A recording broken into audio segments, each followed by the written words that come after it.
Patuloy pa rin ang pagkumpiska ng Optical Media Board o OMB sa mga pirated DVD at CDs. At kaugnay niyan, makakapanayam natin si Attorney Cyrus Paul Valenzuela, Executive Director ng Optical Media Board. Good morning. Good morning. Okay, nagkainitan daw recently yung mga tindera ng piniratang DVD at CD at saka yung mga tauhan ng OMB sa Parañaque? Sa may Baclaran. Baclaran, oo. Nangyari nun, merong isang vendor na ayaw niyang pasis yung kanyang mga pirated DVDs. Kasi kiniklaim niya na yun yung source of income niya para source of parang meron siyang mapakain sa pamilya niya daw. Nagwawala siya, ayaw niyang pakuha. And usually, madami na kaming ganitong instances kasi nagkakaroon ng ganong. What they try to do kasi is they start a commotion para pag nagkagulo, nagmamadali kaming makaalis dun sa lugar. Kasi lalo na pag nakita nilang hindi namin ganun ka-secure yung lugar, kasi minsan papasok kami sa isang lugar, akala namin mukhang okay naman, secure na namin, and then all of a sudden, dumadami yung tao. Saan ba nanggagaling yung mga pirated DVD at CD nila? Tagabenta lang yan sila, di ba? They get it from a source. Usually mga consignee lang sila. They get it from a source. And what happens is actually, pag nahulihan sila, minsan it works for their benefit pa eh. Kasi for example, bibigyan niya ng 1 week supply. Nagbenta na sila on a Monday, on a Tuesday, on a Wednesday, dumating ang OMB at sinis lahat yan. Hindi na nila i-declare dun sa kinunan nila yung kinita nila nung Monday and Tuesday. Sasabihin nila, kinuha yung supply ko, wala akong nabenta. Bibigyan sila ng bagong supply. Sa interview ko recently sa OMB chairman, sinabi niya na dumadami yung nasiseize ninyo ng mga pirated DVDs. Pero bakit patuloy pa rin yung paglipana nitong mga... Ba't hindi natin masugpo-sugpo? Well, number one, hanggat may tumatangkilik, hanggat may demand for that, talagang hindi talaga matatapos yan. And realistically, there's no way for one country to say na kaya nila i-zero ang piracy. Alright. Okay? So, realistically, ang target natin dyan is mapababa yan ng husto in a way na siguro matanggal tayo sa mga kung ano-anong mga watchlist or yung mga legitimate na market, yung profits naman nila, hindi masyadong makain. Ano bang implication kapag talagang naging talamak itong pamimirata ng mga DVD at saka CD? Kasi for consumers, ang iniisip lang nila, okay nga yan bibili ako ng mura. Pero hindi nila ata nakikita yung the flip side to it. Yes. Ano ba yung implication nito? Well, number one, ang implication nito is yung mga pirated goods. Okay, I'm not just talking about yung mga DVDs, piracy in general, yung mga bags, mga gamot, mga airplane parts, hindi nagbabayad ng taxes itong mga pirata sa gobyerno natin for the sale ng mga ano nila at kung ano-anong transaction nila. So yung mga taxes na dapat na-generate ng gobyerno na pinoprovide for road repairs, pinoprovide for mga medical care or social services, hindi po napupunta, hindi po natin nagagamit. At the same time, may mga implications kasi sa international community. Pag masyadong mataas ang piracy rate ng isang bansa, for example, meron tayong tinatawag na USTR, yung United States Trade Representative na 301 report. Pag masyadong mataas ang piracy rate natin, for example, and malagay tayo kasi right now we are in the regular watch list. Okay, before we were at the priority watch list. Ngayon bumaba na. Bumaba tayo sa regular watch list. But ang implication is, for example, nung nasa priority watch list tayo, pag nag-import tayo ng mga movies natin sa US, ang sinisingil na taxes dyan and duties nasa mga 5%. Mas malaki. Mas malaki. Mas malaki. Right now, nasa regular watch list tayo from 5%, it went down to 0.5%. So, siguro kung matanggal tayo sa watchlist, hindi na tayo sisingilin. Baka libre na yon. At the same time, hindi lang yon. Even yung other products natin affected. So, lahat po ng mga tumatangkilik ng mga pirated DVD, akala natin nakakabuti para sa atin individually, pero in the long run, makakasama ito sa pangkalahatan. Unang-una, local producers. Local producers. Malulugi. Yung mga artists natin. Mga artists natin.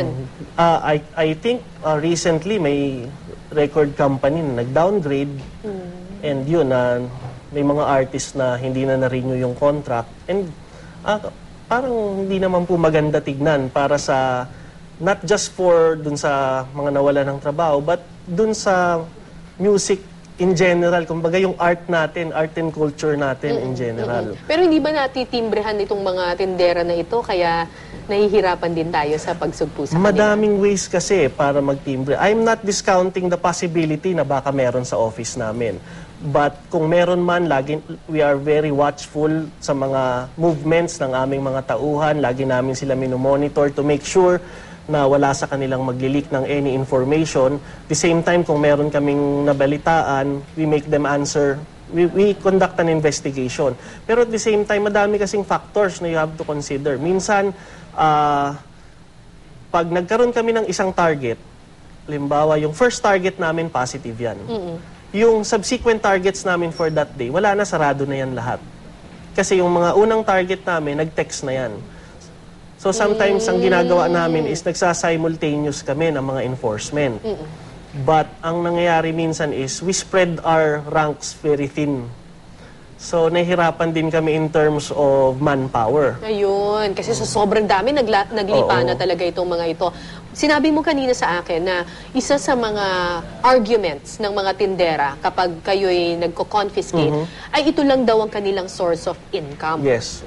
So ano ba? Dapat bang para masugpo nga ba talaga completely itong pagbebenta ng pirated DVDs? Bigyan sila ng alternative sources of income? There had been instances where they were provided alternative sources of income. Really? But what they did is sasabihin nila, ay, mas malaki pa rin yung kita ko dun sa pagbenta ng pirated. Kasi mas madali. Tubong Macau kasi sila, maliit lang yung kapital nila, malaki yung kinikita. And papabayaan na nila yung provide sa kanila na alternative income, babalik sila sa pamimirata. Okay. So, sinabi mo kanina na bukod sa mga kapuso, ito, job ng OMB na sugpuin ang mga pirated DVDs, ganyan-ganyan. Pero, meron din pong responsibilidad tayong mga consumers. Opo. Oo, na sabi mo nga, walang magbebenta kung walang bibili. Kung walang demand, wala naman. So, meron tayong, kasi ang question is, paano mo malalaman which is pirated at saka alin ang original? Unang-una, presyo. Presyo, yes. Presyo-wise, pero mahirap Pag mura kasi, yan, ibig sabihin mahirap pirated kasi yan. umasa sa presyo dahil madami ngayon sa mga gumagawa ng originals, they try to compete na rin. So what they do is binababa na rin nila yung presyo nila. So you'd find mga originals ngayon that sell for 50 pesos, 75 pesos. Yun nga lang, these are old titles. Okay. So ang daming iniisip kasi, napakadali naman malaman kung ano yung pirated, ano yung hindi. But we've actually had instances where other law enforcement agencies tried to confiscate yung mga akala nila pirated, which turned out to be genuine. You have to understand kasi yung OMB, we are a specialized agency and we were provided with technical knowledge on how to determine talaga. Okay. So, paano mo nga and malalaman based on dun sa CD lang or sa DVD lang na ito ay pirated at hindi?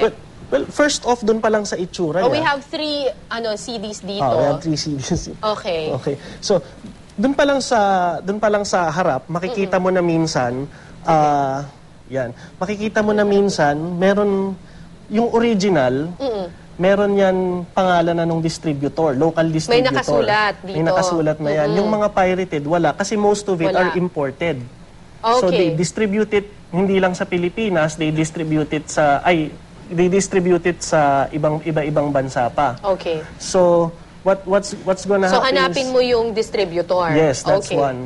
So, kasi, dito sa likod. Kasi pag nalaman mo yung distributor, you can always verify with the distributor kung talagang nag-release sila ng ganitong title and kung talagang sa kanila to. Alright. Ngayon, on the back, Yes. Parang magkamukha. Parang magkamukha kasi pareho silang gawa ng replicating machine. Okay? But if you can see, kasi hindi natin mafo-focus ng husto, so siguro gamitin natin tong kaya naman. Kaya ba? Okay.